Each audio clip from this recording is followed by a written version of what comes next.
ተኣንፈት ናይ ኮሚኒኬሽን ቢሮ ሓቂ ንምዝራብ ወይ የስቂሎም ናይ ሚድያ ትቃልሲ ናይቶም ደናቁር ዓዶም ከዲዖም ዝኸዱ እውን እንዳቆረፅካ ናይ ሃይለ ቪድዮ ናይ ሃይለ ስእሊ ካብ ምልጣፍ ወፃኢተን ዝዛረበን ገጣጢሞም ሓሶት መቀነባቢርካ ንሳ ኣጀንዳ ካብ ምግባር ውፃእ ኣጀንዳ ክፈጥሩ ስለ ዘይኽእሉ ንዕኦም መፃወት ከይኾኖም ኢልና እምበር ኣብ ውሽጢ ዝኒሄ ድንቁርና ንእሽትለን ቅንጣብ ሓንጎል ኣብዚኣታቶም ዘላቶም ኣይመስሉን ገለገል እዮም ኣነ እቲ ምምራሕ ማለት እንታይ ማለት ምዃኑ ኣይርዳእንን ምምራሕ ማለት ኣብ ውሽጢ ተለዓል ናበልካ ህዝቢ ምልዓል ጥራሕ ኣይኮነን ብደገ ኣንቀንሰሉ ንትግራይ ክወግእ ዝመፅእ ኣደገ ቀንሰሉ ኣብ ገዝኡ እናሃለ ወዲኡ ነብኡን ኣይተኸዱን ተጋሩ ማለት ኮ እዚኦም እዮም ተጋሩ ማለት ኮ ንመንነትና ንክብርና መስዋዕትነት ዝኸፈሉ እዮም ተጋሩ ማለት እኮ ብሄር ብሄረሰባት ብማዕርነት ንክነብሩ መስዋዕትነት ዝኸፈሉ እዮም እንተዝመፁ ደስ መበለና ዝብል ህዝቢ ወሲኽካሉ ንክትከዶ እንተይኮነ ተንዓሰ ትግራዋይ ማለት ምን ምዃኑ ነጊሩ ንወዱን ንጓሉን ከትርፍ ትገብሮ ትኽእል ኢኻ ኣብኡ እናሃለወ ምትራፍ ዝበሃል ናይ ፕሮፓጋንዳ ስራሕ ናይ ሚድያ ስራሕ መን ይኽስርሕ ኣሎ መን ይኽስርሕ ኣሎ ተንዓሰ እኮ ባዕልና ለይትን ቀትርን ፅዒርና ዝቋቑምናየን ሚድያታት ለይኒዋ ነዚአን ተጋሩ ኢኹም ዘለኩም ንብረት ዘለኩም ሃፍቲ ዘለኩም ትካል ንመኸተ ክውዕል ናይ ግድን እሞ ሃይለ በዝዩ ገብረ ማርያም በዝዩ ወልደ ማርያም በዝዩ ኢልካ ስሊፍካ ኮይ ከመይ ገርና ነምህሮም ከመይ ገርካ እዩ አንተም ሰብ ከም ብሄር ዝኾነ መርገም ይህልወና ይኹን መራሒ ተባሂሉ ዝመፅስ ሓደ ቪድዮ እንዳረኣኹ ነይረ how the world is led by fools ዝብል ሓደ ብጣዕሚ ዝገርም ቪድዮ ኣሎ መፅሓፍ እዩ ኖርማል ፅሒፍ ትወዲ እንታይ ዝብል why fools rule the world ዝብል እና ብጣዕሚ ሳይንቲፊክ ኤክስፕላኔሽን እዩ ደናቁር ነታ ዓለም ደናቁር ዘመሓድርዋ ደናቁር ዝመርሕዋስ ንምንታይ እዩ ዝብል ሃይለ ጥራሕ ኾን ዝብል ዘሎ ከይመስለኩም ደናቁር ክብሎም ከለኹማ ደናቁር ስለ ዝኾኑ እዩ ተመልከት እዚ ሕዚ ዘናይ ኣብይ ኣሕመድ ሰለስቲአን ተዛረብክዎን ጥራሕ ንርአ ንሃይለ ደደቢት ሚድያ ተደማፂ ስለ ዝኾነስ ዶክመንተሪ ስርሑ ኢሉ ምዝራብ እኳስ ዝዛረብ የለን በቃ ናይ ሚድያ ቃልሲ ሃይለ ክሕዘሉ ካብኡ ናበይ ይኸድ ከም ዘሎ ይፈልጦን ኣነ ቦዚና ኸድኩ ቦዚና ኸደ እንተኸይዱ እንታይ ደኣ ከም ስለና ነበርካ ተባሂለ እውን ኣነ ክትሓዝ ከም ዝኽእል ክሕተት ከም ዝሕተት ኣይፈልጡ ሚድያ ኣርሚ 71 ክብልዋ ከለዉ ደደቢት ቴሌቭዥን ህዝቢ ትግራይ ከምኡ ክብላ ከሎ ኣርሚ ኮይና ስለ ትቃለሰሉ ግን ኣነ ስማ ዝሃገረይ ስማ ህዝበይ ብሽም ህዝበይ ክምሕል ሓንቲ መዓልቲ መረዳእታ ይቦምና ይፈልጡ ገለ ሰብ ይብል እዩ ዋላ ገንዘብ እውን ሓጊዞሞም ይብል ገንዘብ ገደል ይፅረፉ ሒዞሞ ኣይንደልየሎምን ኣይገብርዎን እውን ኣይንደልየሎም ሓንቲ መዓልቲ መረዳእታ ጠቕልል ኣቢለ ይበካኒ እዩ ሓደ ውድብ ሓደ መንግስቲ ከምኡ እውን የለን ተናቢብና ንሰርሕ ከይመስለኩም فاحتيرنا نحن إنا نرخوهم دلينا نرخوهم بزي أي خد الله أوكي زي أنت رجفنا ندلنا إنا نخيل حنت معلتي قوتات ود قوتاتي لك why fools rule the world زبل why fools rule تجراي دنا قرعة شو نتجراي من تايم حدر وايل أنت والكو هاي لزول يكون ينب بين يخوز ما صحافي why fools rule the world عايشون من تأمين عالم زمر حواب لكال من تأي عشا قرد زمر حيز لكال أبتك رأي كوميني إما نخومين كومين انت ناسا ما نمسلت أنا يدل يلوم حاجة جيزنا عنده نخيدة تمسا تنابي من عنده نخيدة النابي من عنده خم منقستي نت ميديا مستناي منقست مريحنة النابوه نت إليت مستناي منقست مريحنة النابوه وأصلنا كنت بزبط أقورانا أصلنا بوزم سوات زيو كي تقدفهم عد حيزهم الكاد صدفو خونو كي تدقفهم كم تحزنوا بلهم زنينا سق كونو ميدياس لببل دمس ويانن تقراي تلفزيونن قصن مليسه نبس طلما ددبيت ياوصياتا نحوات ددبيت يا مسز تقراي تقاليسا ደደቢት ሕዚ የለን ድምፂ ወያነን ትግራይ ቴሌቪዥንን ወይንን ኣብ ቅድሚኦም ገይሮም እዮም እንደው ዓረ ገሊኦምስ ኣዝያኒ ሃዘይ ጠለመተና ይብል ነይሮ ሓደ መንካዕ ኣነ ከምዚ ዝበሉ ቆሊኦም ይርሓቁ ብጣዕሚ እዮም ዘናድዱ ብሓቆም እዮም ቶም ፀሊኦሞም ዝኸዱ ክፅልኡ ዝኽእሉ እዮም ግን ህዝብኻ ስለ ዘይፅላእ ኢና ተኸኽ ንብል ዘለና ንዕኦም ዘየፅልእ ነገር ዘለዎም ኮይኑ ስለኩም ክትፀልኦም ናይ ብሓቂ ኣገዲዱ ዝወስደካ ነገር ኣሎ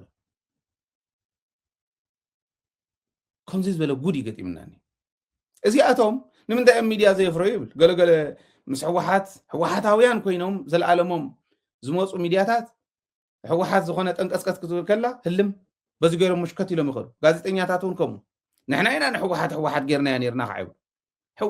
ሕወሓት ዝገብራ ክትወድቕ ከላ ዘትስኣ እዩ ክትወድቕ ከላ ጉዝጓዝ ዝኾና እዩ ሚድያ እንተ ተባሂሉ ካብ ደደቢት ንላዕሊ ንሕወሓት ትገብራ ሚድያ የለን ዋላ ድምፂ ወያነ እውን ባዕላ ሓዚላ ዝዕበየታ እንዲ ሕወሓት ዋላ ድምፂ ወያነ ክንዲ ደደቢት ኣይትኾን ንሕወሓት ክተልዕል ደደቢትን ሕወሓትን ይናበባኤን ማለት ግን ኣይኮነን ሕወሓት ንደደቢት ፀላኢት ገይራ እያ ትቆፅራ ከምኡ ኢሎም እዮም ኣብ ባዕሎም ገምጊሞም እዮም ኣይበልናን ይበሉ ኣነ ክረትዖም ሓደጋ እዩ ሰብ እዚ ኢሎም እዮም ንዓይ እውን ህዝቢ ትግራይ ምስክረይ ግን እንታይ ገይርኩም ነዚ ወዲ እዚ ተቐይምዎ ይብሎም እቲ ህዝቢ ኣነ ሕዚ ቅሬታ ከቕርብ ደልየ ኣይኮነን ንምንታይ እዮም ከምኡ ዝብሉና ሕዚ ሓደ ጨምላቕ ቆልዓ ናብ ስልጣን ወፅዩ ሃገር ክመርሕ ተባሂሉ ሃገር ከጨማለቕ ከሎ ንባዕሎም ይጨማለቑ እንተደልዮም ንዓና ግን ከም ዘየቕርበና ክንገብር ንኽእልና ህዝብና ክነዳሉ ካሊእ እውን ፈሊጡና ናባና ክመፅእ ከሎ መንነትና ፈሊጡ ክመፅእ እንተጌርና እኹል ነይሩ ናይ ሚድያ እዚኣ ክንገብር ምርሑና ኢና ንብል ዘለና እዚኡ እቲ ዘናደኒ ዘሎ ሕወሓት ኮይዛቶም ፀንሐት በዓል እዚኦም ኮ ጠንካራ ውድብ እንዲው ዘበኑ ጠንካራ ዝኾነ እኮ ኣብዚ ዘለና ሰባት ኮይና ጌርና የንበይ ስቆኢሉ ብተኣምር ጠንካራ እኮ ይኮነን ሕዚ ከዓ ሰብ ዘይብሉ ውድብ እዩ ስለዚ ኣውዚን ዘለና እውን ምጥንካር ንኽእና ኣነ ናብ ባዕልና ዳሞራ ሸው ዝብል ከፊትና ንቃለስ ኣለና ነጋ ዘርኦ ለፍቲ ሓራ ሚድያ ዝብል ከፊቱ ፊት ንፊት ይገጥመሎ ስለዚ ካልኦትና እውን ዋላ ፌስቡክ ሕወሓት ዝገበርና ያን ሕወሓት ንሕና ኢና ይብል ኣሎ ዳሞራ ይሕያ ኣባጅጎ ዝበሃል ቀደም ቆልዑ ኮይና ክረምቲ ዝወድቕ ኣይዶኖ ካበይ ከም ዝፍጠረ ይፈልጥን ክረምቲ ዝመፅእ ነታ ገፁ ዝመስል ኣባጅጎ ንብሎ ቆልዑ ዝፃወትሉ ኣፉ ጋሕጊሑ ስለተዛረበ ቁም ነገር ዝዛረብ ዘሎ እንዳመሰሎ እዩ ሕወሓት ነዚኦም እያ ሒዛ ፀኒሓ ሚድያ በቃ ክመርሑ ኣብ ሚድያ ንሪኦም ዝነበርና ኣነ ነቲ ዝሓለፈ ሚድያ ዝሪኦሉ ዝነበርኩ ግዜ ካካ ኢለ ክድርብዮ እውን ይገብረኒ በዓል እዚኦም ድየ ዘርኢ ነይረታ እብል ኣለኹ ነጋ ዘርኡ ቦትዩ ይተሓናነቕ ኣሎ ኣነ እዚ ከምዚ ይገብር ኣለኹ ይብል እንታይ ኢኻ ክትገብር እንታይ ክገብር እዩ እዚኦም እኮ ኣብ ክረምቲ ደቂ ገባር ትፈልጥዎ ኢኹም ደጎመፅ ትበሃል ኣላ ሓጋይ እያ ትሕረሰላ ኣብ ፍግኣ ኢኻ ተሓርሰላ ንክረምቲ ኣይትኾነን ክተለሳልሰ ኣይትኽእልን ትርጉም የብላን ደጎመፅ ከዓ ዳዲማ መወዳእታ እንተበፂሓ ድሕሪኡ ምንም ቁም ነገር የብላን ወይ ቀጥቂጥካ ናብ ዝኾነ ነገር ተዘይቀይርካያ እዚኣቶም ተቐጥቂጦም እንደገና ስቂሎም ናብ ሰብ ናብ ቁም ነገር ክቕየሩ ዓቕሚ ህንፀት ተሃኒፆም ማለት እቲ መቕጥቃጥ ማለት ከምኡ ጌርካ እንተዘይኮይኑ እዚኦም ኤክስፓየር ዝገበሩ እዮም በቃ ደጎመፅ በልዎ ትርጉም የብሎም ዝዳደመ ዝወድአ ዓቕሚ ዝወድአ ደጎመፅ ማለት እዩ ነጋ ዘርኡን ዳሞራ ሕያ ነፍቲ ኮይዶም ሲ ነጋ ዘርኡ ይበለን ኣነ ነጋ ዘርኡ ባዕሉ ስለ ዘለዓሎ እምበር ነጋ ዘርኡ ንሕወሓት ከውድቕ በሊ ይቋወም ኣለኮ ይበለን ኣነ ይሰማዕኹን ዋላ ተንሰርሕን ሓደሓዲአን ዝመስላ እንተኾና በታ ዝብላ ዘሎ ግን ትርጉም ዘለዎ ይኮነን 2-3 ሚድያ 4-5 ሚድያ እንዳበልካ ምኻደ እውን ኣይኮነን ዘድልየካ መትከል ዘለዎን ሚድያታት እየን ዘድልያ ብመትከል ብተልእኾ ዝተመኮረ ተፈቲኑ ዝሓለፈ ትካል እዩ ዘድልየካ ሕወሓት ኣብዚ ስለ ዝወደቐት ኢና ንሕና ሚድያ መስሪትና ሰብ የብሉን ሕዚ ዳሞራ ሕያ ስለ ዝወፀ ሰብ እንዶም ክፍተት እባ ፈጢሩ ፅቡቕ ክፍቲ ቦታ ሰባት ክኣትውዎ ዝኽእሉ ስኢሉ ትራሽ መሊኡ ዝነበረ እንዳጓሓፍ ዝነበረ ሰፅሪሪ የቢልካ ቁም ነገር ክትገብረሉ ከለኻ ከም ማለት እዩ ኣነ ዝሪኦ ዳሞራ ወፂስ ካሊእ ሰብ ጋዜጠኛ እንተኣትዩ ጋዜጠኛ ዝኾነ ጋዜጠኛ ትግራዋይ ዝኾነ ጋዜጠኛ እንተኣትዩ እንደም ፅቡቕ ባ ሕዚ ዕድል ነይሩ ንሕወሓት سبات كتقتول وحافة وصيا سب كتقتول አዲስ አበባ ከይዱ ሙስተዓን ተወይትሪእዎ ዝነበርኩም አብይ አሕመድ ኣብ ሚድያታቱ አብይ አሕመድ ህዝቢ ትግራይን ህዝቢ ኣምሓራን ከባእስ በል ይብል ኣሎ ከምዚኦም ዝበሉ ገልዕታት ከዓ ንሕወሓት ንገጥመለና እንዳበሉ ደንጎላ ናብ እንዳ ትግራይ ደንጎላ መስትያት ትግራይ ንምስባል ደንጎላ ገዛ ትግራይ ንምስባል እዚ ዝገብሩ ሰባት ያፍርያተልና ሕወሓት ነዚ እዩ ሕወሓት ኣብ ሚድያ ደንቆሮ ጥራሕ ኣይኮነትን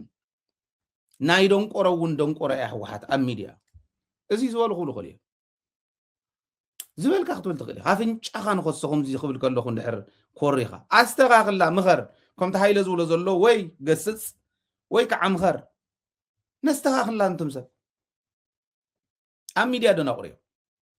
ናይ ሚድያ ድንቁርኖኦም ሓያል ኤክስፐርት ሓያል ሓኪም መፂኡ ክፈትሖ እንተዘይኮይኑ ዝፍታሕ ኣይኮነን እቲ ሕማም ምስ ዓብዪ ሕማም እዩ ዘሎ ጠንካራ ሚድያ ኣይኮነን ጠንካራ ኣክቲቪስት ምፍራይ ዘይከኣለት እያ ኣብ 51 ዓመታ ጠንካራ ሚድያ ተሪፍዋስ ጠንካራ ኣክቲቪስት እውን የፍረየት መፅሓፍ እውን ኮ ዘይኽእሉ እዮም እቶም ኣክቲቪስታት ዝበሃሉ ናይ ሕወሓት ኣለዉ እንዲኦም ኣይቀፀርናዮምን ኣብዚ እንዲኦም ዘለዉ ገለ እናበሉ ዝእትውዎም ኣለዉ እዮም ፌስቡከራት ንሳቶም እውን እንተሎ ማለት ንእሽ ፅሒፍ ካይብካዮም እውን ኣንቢቦም ተረዲኦም ዘይብልዎ ኮፒ ፔስት ጌርካ ምስቃል እንተዘይኮይኑ ፎሎወር ስለ ዘለዎም ቲዲኤፍ ይ እንዳበልካ ናይ ቲዲኤፍ ፎቶ እንዳለጠፍካ ፎሎወር ስለ ዘፍረኻ እንተዘይኮይኑ ፅሒፉ ሰብ ከርድእ ዝኽእል ፅሒፉ ሕብረተሰብ ክቅየር ዝኽእል ኣክቲቪስት የብሎም ኣክቲቪስት ማለት ነቑሑ ዘንቅሕ እዩ ንባዕሎም ዝደንቆሩ ገና ዘይነቑሑ ኣክቲቪስታት ኢላ ተቐምጠልካ በቃ ናይ እከለ ዘመድ ስለ ዝኾነ ንእከለ ስለ ዝቐርቦ ጓል እንተኮይና ፅብቕቲ ስለ ዝኾነት ከምኡ ገይሩ ዝኸይድ ደንቆሮ ወዲ ደንቆሮ ተኣከበሉ ብሚድያ ክሓልፈልና ይኽእል ፍፁም ላሕ ንብል ዘለና እቲ ህዝቢ ገዲፍና ኢኻ ንኸይድ እዛ ሚድያ እዚኣ ህዝቢ ምስክራ ጊደፉ ንብል ዘለና ንውሽጢ ንቃለስ እንደገን ንውሽጢን እዩ ተቃልስና ትርእይዎ ዘሎ ኣብይ ኣሕመድ እንዳበልኩ ፀኒሐ ሕማምና ግን ኣብ ውሽጢ እኒሄ ኣብይ ኣሕመድ ከምኡ ኢሉ ዝደፈረና እታ ማኒፌስቶ እኒሃ እንደዚ ነዛ ማኒፌስቶ እዚኣ ኣየናይ ማእኸላይ እስክንዓ ደፋር ማእኸላይ ኮሚቴ ሕወሓት ሎማዓንቲ ደውለለይ ኣነ ከቕርበካ ሎማዓንቲ ማኒፌስቶ ሕወሓት ከምኡ ኢለ ይፈልጥ ታሪክ ሕወሓት ከምኡ ኢለ ይፈልጥ ፀረ ኣምሓራ ተሰሊፉ ዝፈልጥ ትግራዋይ የለን ካልእ ተሪፉ ዋ ትግራዋይ እኮ እዩ ኣቕኒዕዋ ኣምሓራ በዕላ እንታይ ኢኹም ክትብሉ ደሊኹም ኣምሓራ ትምክሓሉ ኣምሓራ ዝምክሓሉ ናይ ትግራዋይ ኢድ ዘይብሉ ነገር እስክንገርኒ ሚድያ እኮ እዩ ክሰርሖ ዝኽእል እዚ እቲ ሚድያ ግን ጅቡ ሃይለ እንዳመወለ ኣይኮነን ደቂ ሃይለፍትዩ ኸርተት እናበልካ ኣይኮነን መንግስቲ ከም መንግስቲ ተደጊፉ ኣብ ሚድያ ኢንቨስት ገይሩ ኸር ስለ ዘለዎ ኢንቨስት ክገብረሉ ዘለዎ መንግስቲ ነይሩ ነዚኦ ደናቁር ዝብሎም ናይ ጣና ቄርቆስ እንደዚህ ገዳማት ምናምን ይብልኹም ጣና ቄርቆስ ዓምደ ጽዮን ይመስክር ኣክሱማውያን እዮም መስሪቶም ላሊበላ ገለና አለ ናይ ቱሪዝም ይበልዕ ደቂ መሶበ ወርቅ ላሊበላውያን ኣገው ቶም ተጋሩ እዮም መስሪቶም ደቂ ኣክሱም እዮም ደቂ መሶበ ወርቅ እዮም ናበይ ከይድኩም ኢኹም እንታይ ኣማራ ሳይንት ዘሎ ቤተ መንግስቲ ናይ ሃፄ ካሌብ እውን ከም ዝተገበሩ ናይ ኣብርሃ ሃፅዋ ኣማራ ሳይንት ኣብርሃ ሃፅዋ ደቂ ኣክሱም እዮም ኣብ ጎንደር ቅኔ ድጓ ካሊእ ኣብኡ ዘምህሩ ተጋሩ እዮም ጥራሕ ኣይኮነን ታሽዓይ ክፍለ ዘመን እዩ ናብኡ ተኸይዱ ካብ ኣቡነ ሰላማ ጀሚሩ እስካዕ ታሽዓይ ክፍለ ዘመን ኣብ ዘሎ እዮም ሓራ ክርስቲያን እንዳገበርዎ እንዳምሃርዎ ኸይዶም መን ተጋሩ ናይ ኣቡነ ሰላማ መስቀል ናይ ያሬድ ምንድነው ምልክት ያልተደረገበት ናይ ያሬድ መጽሓፍ ናይ ድጓ መጽሓፍ ናይ ከምዚ መጽሓፍ ያሬድ ኣክሱማዊ እዩ ኣምሓራ ደሊኻ እንተረኺብካየ ናትና ዝብልዎን ተጋሩ እዮም ይኩና ኣምላክ ነጊሱ ወዲ ሸዋ ገለኹል እዮም ይኩና ኣምላክ ዝነገሰ ኣክሱማዊ ስርወ መንግስቲ ይምልስ ኣለኹ ሰሎሞናዊ መንግስቲ ሰሎሞኒክ ዳይናስቲ ይምልስ ኣለኹ ኢሉ ሰሎሞናዊ ስርወ መንግስቲ ዝመለሰ ሰሎሞኒክ ዘርእለኒ ናይ ምኒልክ ወዲ ኣክሱም زرئي يلي تقراوا إيه زبلك هذا ሃይማኖትና ክንምልስ ኢና ከምዚ ኢና ሃይማኖት እኮ ከምዚ ዝመፀ ኢሎም አቡነ ተክለ ሃይማኖት ዝበሃሉ ሳልሳይ ወለዶም አባ ሓጎኦም ትግራዋይ ተም ፈላስ ባዕሎም ተም ወጨጌ ዘብሉ ዘለው ተም ቅዱስ ተም ጻድቅ ተክለ ሃይማኖት ተንቤናዊ ከም ዘለው ትግራይ እዮም እውን ሓሊፎም ተም ሓደ ተክለ ሃይማኖት ባዕሎም ተም ሳቶም ዝምኩሕሎም እውን ትግራዋይ ሳልሳይ ወለዶም አንብብ ናይ ታደሰ ታምራት መጽሓፍ አንብብ ከመይ ጌርካ እንተረዲእካዮም እዩ ክርድኦም ዝኽእል ዝብል ስትራቴጂ ዘድልዮ እምበር እቲ ታሪክ መጽሓፍ እዩ እንታይ ጌርና ንስራሕ እዩ ትግራዋይ ዘይኮነ ትግራዋይ ኢዱ ዘይዕረፈሉ ትግራዋይ ዘይሓገዞ ዘይደገፎ ዘርኢ ትግራዋይ ዘይብሉ